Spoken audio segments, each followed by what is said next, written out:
चिदानन्दाय विद्महे गुरुश्रेष्ठाय धीमहि तन्नः श्रीगुरुप्रचोदयात्। दत्तात्रेयभावो भक्तानामात्मदानतः पूज्यते सच्चिदानन्दं सद्गुरुं तन्नमाम्यहम्। अवधूतचिन्तनम्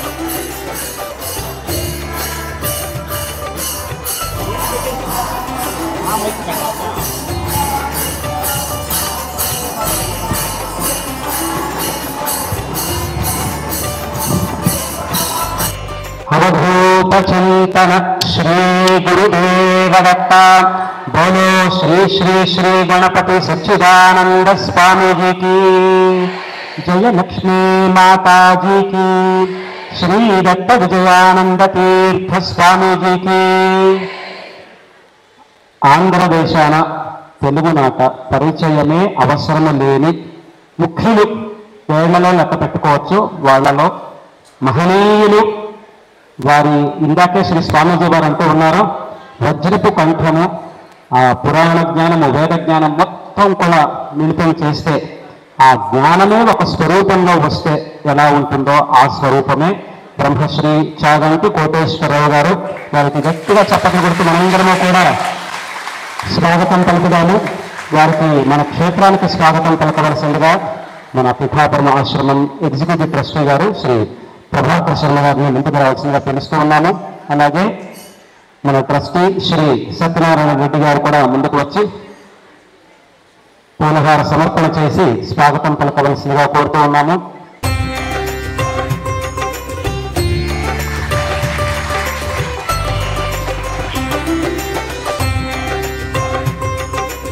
అలాగే సత్యనారాయణ గారు మన ట్రస్టీ గారు, శ్రీనివాస్ గారు, భాస్కర్ గారు అందరూ కూడా పూలహార సమర్పణ చేస్తూ ఉన్నారు. అచ్యుత రామారావు గారు భక్తులందరికీ కూడా ముందుకు వచ్చి పూలహార సమర్పణ చేయాలి అని మనసులో ఉంటుంది మనకి. మనం సమయానికి తగ్గట్టుగా మనం ఇంతవరకు పూలహార సమర్పణ చేసి మిగిలిన కార్యక్రమానికి ముందుకు వెళదామా. ముందుగా ఈ సమావేశము, ఈ సమాగమము, ఈ సందర్భము, ఇది నడుస్తూ ఉన్న ఈ సమయంలో ఒక అద్భుత వ్యక్తి ఒకరిని మనందరం కూడా స్మరించుకోవాలి. ఒక 15 సంవత్సరాల నుంచి ఈ సమాగమానికై ఎంతో ప్రయత్నం చేశారు బ్రహ్మశ్రీ రాయణి సుబ్బయ్య దీక్షితులు గారు. ఎన్నోసార్లు అన్నారు, చాగంటి గారు రావాలి, మా ప్రాంతంలో శ్రీ దత్త విజయానంద తీర్థ స్వామిజీ గారి చాతుర్మాస వ్రత దీక్ష జరగాలి, వారు ఇరువురు కలిసి ఒక వేదిక మీద మనందరినీ అనుగ్రహించాలి అని. ఆ పుణ్యమూర్తి ఇప్పుడు మనతో లేకపోయినప్పటికీ కూడా వారి సిద్ధ సంకల్పం అంతటిది. ఇవాళ ఈ అపురూపమైనటువంటి ఈ సమయంలో, ఈ సమయం ఇప్పుడు రావాలి అని రాష్ట్రంలోనూ 22వ చాతుర్మాస వ్రత దీక్షలో ఈ అద్భుత క్షణంలో అది నిజ రూపం దాల్చింది. వారిని ఒకసారి మనందరం కూడా స్మరణ చేసుకుంటూ ఈ శతమానంలో ఇక తెలుగునాట ఇందాక అనుకున్నాం కదా, ఎవరైనా భక్తి గురించి, ధర్మం గురించి, మన సనాతన ధర్మం గురించి ఎవరైనా మంచిగా మాట్లాడుతూ ఒక జాతి మొత్తాన్ని కూడా తన మాటతోనే దిశానిర్దేశం చేస్తూ ఉన్నటువంటి వ్యక్తులు ఎవరైనా ఉన్నారు అంటే వారిలో మొట్టమొదటి వారు పూజ్య మన బ్రహ్మశ్రీ చాగంటి కోటేశ్వరరావు గారు. తెలుగునాటి ఇంకా ఎవ్వరూ పరిచయం ప్రత్యేకంగా అవసరం లేదు, గొంతు వింటే చెప్పేస్తారు. ఇక తెలుగు వారిని పక్కన పెడితే ఇటీవలే పూజ్యశ్రీ స్వామీజీ గారితో నేపాల్ యాత్ర చేశాం లాస్ట్ సంవత్సరం. అక్కడ చాలా మంది వేరే వేరే ప్రాంతాల వాళ్ళందరూ కూడా ఎందుకు వెళుతున్నారో కూడా తెలియదు వాళ్ళు. ఎందుకు అని అంటే కోటేశ్వరరావు గారు చెప్పారు ఈ క్షేత్రం మంచిదని, అందుకని ఇటు వచ్చాము, దర్శనం చేసుకుంటున్నాము. ఆయన మాట ఎంత ప్రభావవంతమైంది అనేది చెప్పడానికి కేవలం తెలుగువారే కాదు, వేరే వేరే ప్రాంతాల వాళ్ళు, వేరే వేరే భాషల వాళ్ళు కూడా అంతగా ప్రభావం చూపిస్తూ ఉంది. ఇక ఒక మాట నేను ప్రత్యేకంగా చెప్పక్కర్లేదు, ఆయన మాట ఎంతటిది అంటే టూరిజం డిపార్ట్మెంట్ మీదే ప్రభావం చూపిస్తుంది. చిన్ని చిన్ని క్షేత్రాలని, అంటే నేను చిన్నది అని నేను అనకూడదు, అత్యంత శక్తివంతమైన క్షేత్రాలు అవన్నీ మనకి తెలియట్లా వాటి గురించి. అలాంటి క్షేత్రాల గురించి వారి ఒక చిన్న మాటతో ఈ రోజు లేని ఏ ప్రభావం అయితే ఉంటుందో మరుసటి రోజు వేలాదిగా భక్తులు తరలి రావడం మనందరం కళ్ళారా చూశాము. దాంట్లో ఒక ఉదాహరణగా చెప్పాలంటే మన బాదంపూడి క్షేత్రము, తాడేపల్లిగూడెం దగ్గర బాదంపూడి క్షేత్రం ఉంది. మన దత్తపీఠంలోనే సుబ్రహ్మణ్య స్వామి క్షేత్రం అది.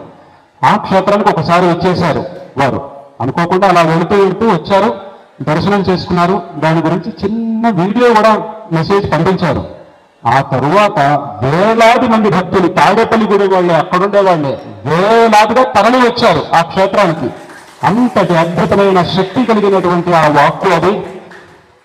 ఇంకా ఇటీవలే శ్రీ దత్త విజయానంద తీర్థ స్వామీజీ గారు మన BHL హైదరాబాద్లో తమ 20వ చాతుర్మాస వ్రత దీక్షలో భాగంగా దత్తతత్వాన్ని ఎలా చూపించారు, మార్కండేయ పురాణము అనే దాని ద్వారా అద్భుతంగా ప్రసంగించారు. మనందరికీ కూడా చాలా అద్భుతమైన విషయాన్ని మనకి తెలియజేశారు. ఆ సమయంలో మదాలసామాత గురించి చాలా అద్భుతంగా చెప్పారు. ఇక మదాలసామాత గురించి మనం శ్రీ స్వామీజీ గారి నుంచి ఏ విషయాలైతే విన్నామో అదే విషయాలని అదే సమయంలో, కరెక్ట్గా అదే సమయం శ్రీ దత్తాత్రేయ గురు చరిత్ర అనే ప్రసంగాల ద్వారా మదాలసామాత గురించి బ్రహ్మశ్రీ కోటేశ్వరరావు గారు చెప్తూ ఉన్నప్పుడు అందరూ కన్నీళ్లు పెట్టారు అనడానికి వేరే మాటే లేదు. ఒకే సమయంలో ఇద్దరూ కూడా ఒకే టాపిక్ మీద, అంటే మదాలస అమ్మవారి గురించి చెప్పుకుంటారు. గురుతత్వం గురించి ఈ శతమానంలో ఎవరైనా అత్యంత అద్భుతంగా చెప్పారు.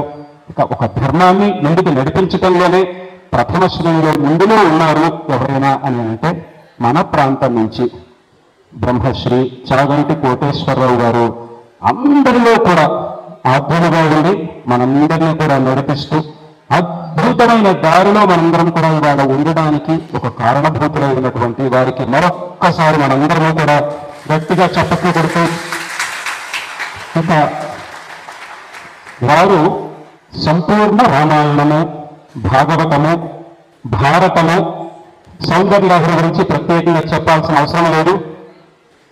ఈ అన్ని విషయాల మీద, సంపూర్ణ రామాయణం మీద కూడా వారు మండల దీక్షగా అద్భుతమైన ప్రవచనాలు చేశారు. ఇలా ఎన్నో ఉన్నాయి, ఒకటి కాదు రెండు కాదు. ఒకసారి వికీపీడియా చూశాను నేను, ఎన్నుంటాయి చూద్దామని, కొన్ని వందలు ఉన్నాయి.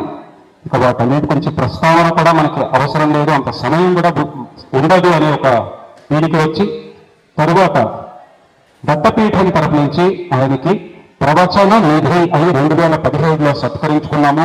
పూజ్యశ్రీ గణపతి సచ్చిదానంద స్వామీజీ గారు వారిని ప్రవచన నిధి అనే ఒక బిరుదుతో సత్కరించి అనుగ్రహించారు 2017లో. ఇక కంచిపీఠం తరఫు నుంచి శారదా జ్ఞానపుత్ర ప్రవచన చక్రవర్తి అనే బిరుదులతో సత్కరించుకోవడం జరిగింది. అటు తర్వాత విజ్ఞాన విశ్వవిద్యాలయం వారు గౌరవ డాక్టరేట్ని కూడా ఆయనకి ఇవ్వడం జరిగింది. తరువాత రాష్ట్రీయ సంస్కృత విద్యాపీఠం తిరుపతి వారిని వాచస్పతి అనే బిరుదుతో గౌరవించుకున్నారు. అలాగే గవర్నమెంట్ ఆఫ్ ఆంధ్రప్రదేశ్ కళారత్న అనే బిరుదుతో కూడా సత్కరించుకున్నారు. ఎన్నో ఉన్నాయి, కొల్లలుగా ఉన్నాయి. అన్నిటినీ కూడా ప్రస్తుతించుకునేంత సమయం లేదు కాబట్టి ఒకసారి ఈ ప్రధానమైన వీటన్నిటిని కూడా మనందరం గుర్తు చేసుకున్నాము. ఎన్ని మాటలతో చెప్పినా సరే సరిపోనటువంటి ఒక జ్ఞాన నిధి మనం ఎదుర్కొంటా ఉన్నారు. ఇక ఒకసారి ఒక మాటలో వారే గురు తత్వం గురించి మాట్లాడుతూ, అదే గురు చరిత్ర సమయంలో మాట్లాడుతూ, దేవతలకైనా అవతారం తీసుకున్నప్పుడు దేవతలందరూ కూడా రాముడి నుంచి కావచ్చు, వత్స్యావతారం నుంచి కావచ్చు, ఎక్కడి నుంచైనా ఒక అవతారం మనిషి రూపంలో వచ్చినప్పుడు వారు ఒక గురువు దగ్గర తల వంచాల్సిన ఉంటుంది. అదే దత్తాత్రేయుడికి ఎక్కడ తల వంచాల్సిన అవసరమే లేదు అలాంటి అవతారమే దత్తాత్రేయ స్వామి అవతారము. నడవాడే దత్తాత్రేయుడే పూజ్య శ్రీ గణపతి సచ్చిదానంద స్వామిజీ వారు అని వారు పలుసార్లు చెప్పడమే జరిగింది. ఆ ఒక అద్భుతమైన విషయాన్ని మనందరం కూడా ఒకసారి గుర్తు చేసుకుంటూ మరొక్కసారి వారికి స్వాగతం కోరుతూ మనము ఇక ఎక్కువ ఆలస్యం చేసుకోవద్దు. ప్రతి సంవత్సరము కూడా పూజ్య శ్రీ దత్త విజయానంద తీర్థ స్వామిజీ వారు శతచండీ యాగం జరిగే సమయంలో ముఖ్యులని, పెద్దలని, జ్ఞాన వృద్ధులని పిలిపించుకుని మనందరికీ కూడా మంచి విషయాలను చెప్పించడం అనేది ఒక పరిపాటిగా వస్తూ ఉన్నదే మనందరికీ తెలిసిన విషయమే. ఈ సంవత్సరము బ్రహ్మశ్రీ చాగంటి కోటేశ్వరరావు గారిని కూడా మన మధ్యకి పిలిపించి మనందరికీ కూడా వారి దర్శనం చేసుకునే ఒక అవకాశాన్ని, వారి గొంతు, వారి అమృత వాణిని వినే ఒక అవకాశాన్ని మనందరికీ కూడా కల్పించారు. మరొక్కసారి వారికి స్వాగతం.